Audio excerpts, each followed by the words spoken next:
Le savoir, c'est le pouvoir. Le pouvoir, pas seulement en politique, mais le pouvoir de décider ta vie. Comme tu muscles le reste de ton corps, tu dois muscler ton cerveau. Sinon, il va faire ce que fait un muscle non sollicité, c'est-à-dire qu'il va s'atrophier. Tu as sûrement un programme de musculation à la salle, le lundi les jambes, le mardi les abdos, etc. Eh bien, trouve un jour pour ton cerveau. Peu importe si tu avais de mauvais résultats à l'école ou que tu penses ne pas avoir le droit de savoir à cause de ton milieu social ou de ton travail. Le savoir n'a rien à voir avec le niveau scolaire ou la situation professionnelle. J'ai connu des chauffeurs érudits et des avocats et des profs d'université qui étaient mauvais à l'école, mais qui ont eu le courage et la volonté de reprendre des études une fois adultes. Le savoir, c'est le pouvoir. Et le pouvoir, c'est décider pour soi. Si tu restes dans l'ignorance, tu donnes le pouvoir à d'autres de décider pour toi. Tu leur donnes le pouvoir de diriger ta vie. Et tu te places toi-même en position d'infériorité, en position de suiveur. Et ce, pour le reste de ta vie, tant que tu persisteras à rester dans l'ignorance. D'ailleurs, dans les régimes autocratiques, c'est-à-dire les dictatures, le savoir, l'enseignement, l'accès aux connaissances sont réservés à une élite, une petite poignée. C'était le cas sous l'Ancien Régime en France où l'éducation était réservée aux nobles et au haut clergé. Et c'est vers quoi nous allons. Si on continue de ne pas lire, de ne pas nous instruire, on va finir par ne plus rien savoir, ne plus rien comprendre, ne plus rien décider. Si tu ne réagis pas, tes enfants feront partie des suiveurs et ils ne sauront pas aller vers l'instruction car tu n'auras pas montré l'exemple. Tu ne vas pas pouvoir leur inculquer que c'est important d'apprendre, de savoir, alors qu'ils ne t'ont jamais vu le faire. Et comme les décideurs restent entre eux, vivent entre eux, les portes se refermeront pour ceux qui ne seront pas issus de ce petit groupe. Si tu es une femme, tu ne peux pas ignorer les batailles qu'ont menées nos aînés pour qu'on ait le droit à l'éducation. Tu as l'exemple encore de trop nombreux pays, hélas, où les filles étudient au péril de leur vie. Ou alors ces pays où les enfants font des kilomètres à pied pour aller à leur école, alors qu'ici on a des bibliothèques gratuites dans chaque ville, chaque quartier, et qu'on ne saisit pas cette chance d'en profiter. Fais une petite place dans ton emploi du temps pour une séance hebdomadaire de musculation du cerveau. Définis un créneau, même petit. L'important, c'est d'être régulier et de comprendre la nécessité de s'instruire, de se former, d'apprendre toujours, tout au long de sa vie.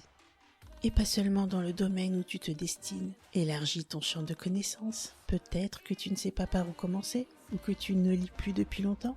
Alors sache que c'est normal d'avoir du mal à se concentrer. On a habitué notre cerveau à des messages courts, des formats courts, à des trucs qui clignotent et qui font du bruit. C'est un vrai entraînement d'apprendre ou de réapprendre à se concentrer. Mais ça va te servir dans tout un tas de situations. Pour le sommeil par exemple, comme ces militaires ou ces hommes politiques qui peuvent être réveillés à n'importe quelle heure de la nuit et doivent être opérationnels n'importe quand. Ils sont capables de dormir d'un sommeil profond et réparateur à la demande dès qu'ils le décident. Cette faculté provient de la concentration.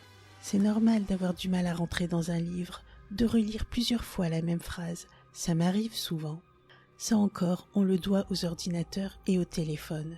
Mais une fois ce petit cap passé, ça va filer tout seul, tu seras happé par l'histoire et tu vas découvrir ce sentiment de liberté qu'ont tous les lecteurs.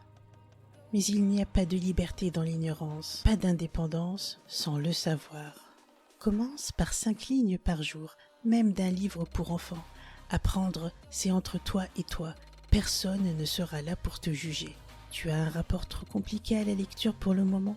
Alors commence par des vidéos, des reportages instructifs. Des reportages sur l'histoire peuvent t'aider à comprendre des débats actuels, des reportages sur la biologie pour comprendre comment fonctionne ton corps et prévenir certaines maladies.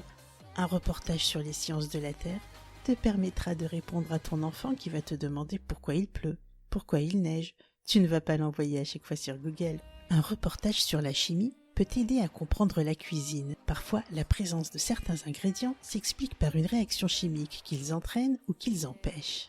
Le petit hic, c'est qu'on retient bien moins en regardant des vidéos qu'en lisant. C'est d'autant plus vrai qu'on visionne du contenu court qui se périme en moins de 24 heures, chassé par la prochaine vidéo. L'idéal, c'est d'avoir un cahier dédié à la connaissance. J'avais un tel cahier enfant Et j'ai découvert récemment que plein de gens ont la même habitude, notamment des journalistes. Tu appelleras ce cahier le cahier du savoir. Dès que tu entends une citation intéressante, hop, dans le cahier.